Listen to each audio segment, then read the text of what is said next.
Now, a triad is what it kind of says. It's 3 notes.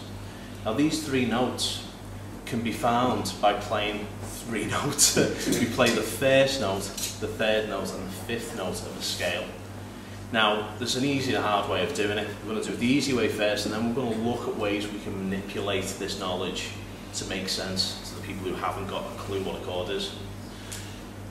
So what we've got up in there is we've got that each of the notes describes a number corresponding to its scale degree or interval. For example, if I'm in C, I've got a scale. Now each one of those scales has a number. 1, 2, 3, 4, 5, 6, 7, 1, which is an octave, the same note as we started with. So what I need to do is I need to count the 1st, the 3rd and the 5th of that scale. 1, 2, 3, 4, 5, 6, 7. Yeah, so 1, 2, 3, 4. So I've got the 1st, 3rd and 5th there, which gives me a C chord. What I'm going to look at doing is playing the 3rd of the scale. So this is our 3rd of the scale. 1, 2, 3. Now I can play that 3rd there, and if you notice, the 3rd is a perfect pitch away. It's either a dot on the guitar or there's a fret between it. Does that make sense? We're playing this 3rd higher, and if you notice, that's the note. That's the 2nd note in the chord we've just played.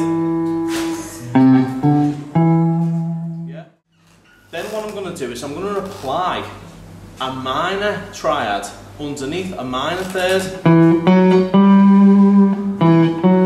the 2nds, they've got a minor scale. So for the major scale on the top, I'm using perfect. There's a fret in between. Yeah? And I'm landing on the same note as that 3rd. Yeah? And then from that 3rd, I'm going to count up a minor 3rd, 1, 2, flat 3. So there's a semitone now. So a perfect 3rd would be a full tone away. A minor 3rd is going to be a semitone away, which is 1 fret. So then I get 1st note C, because we're in C major. I build up my 3rd, and I find that same note on the next string group. And then I'm going to get a minor 3rd, and I find that on my next string group, and that gives me my perfect C major again. So I'm drawing out a perfect major 3rd for my 2nd note, and then from the 2nd note I'm using a minor 3rd, and that will always give me a major triad no matter what key I start in. So for example, if I was in A, perfect 3rd,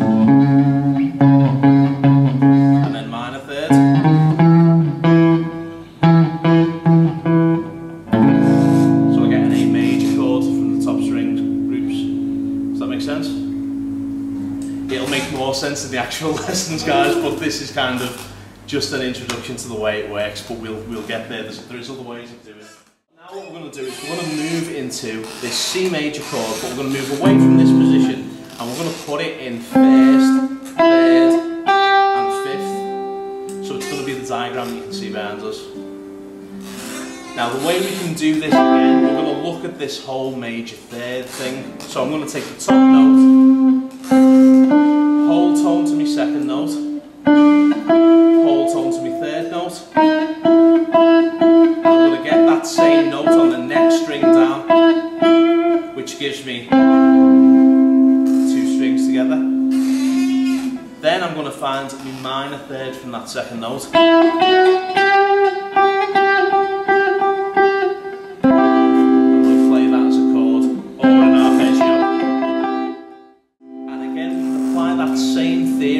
So we've got 1st to 2nd, and then to 3rd. Then from 2nd, minor 3rd.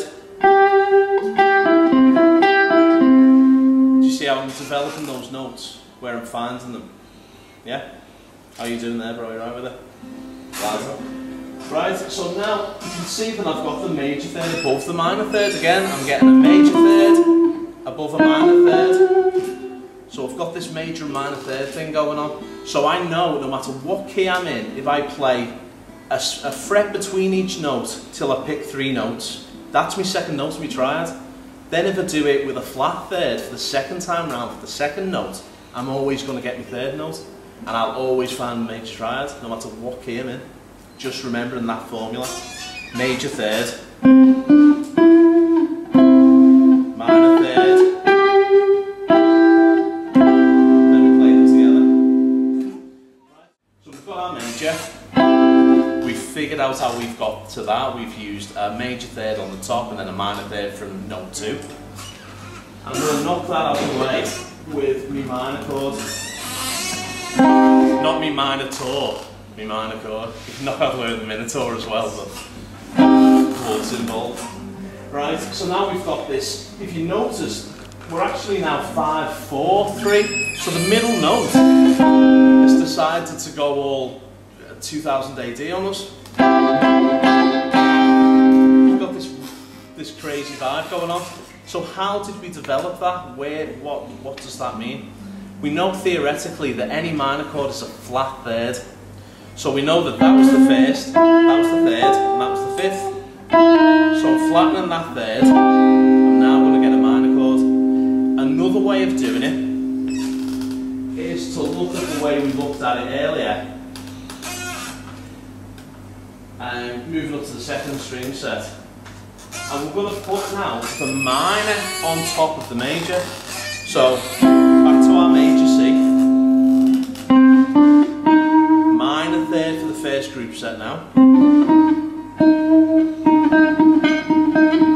Find that same note on the next string down, which gives me that third flat. So instead of drop that third again. Right, and now I'm going to draw from my second note a major third, whole tone, whole tone. It's the same note again. So that's how I develop my minor chord from that knowledge. So if it's a major, it's a perfect interval to second, perfect interval to third. Then when you get to this, when you found that second note, you put it below the note you already had. And then you draw up a minor third, so it's a perfect interval to second, and it's a minor interval to third. When we want a minor chord or a minor sound, we reverse that logic, so we put the minor third on top. Does that make sense? And you can now play major and minor chords anywhere, in any position, any key, just by applying that thesis to it, applying that knowledge.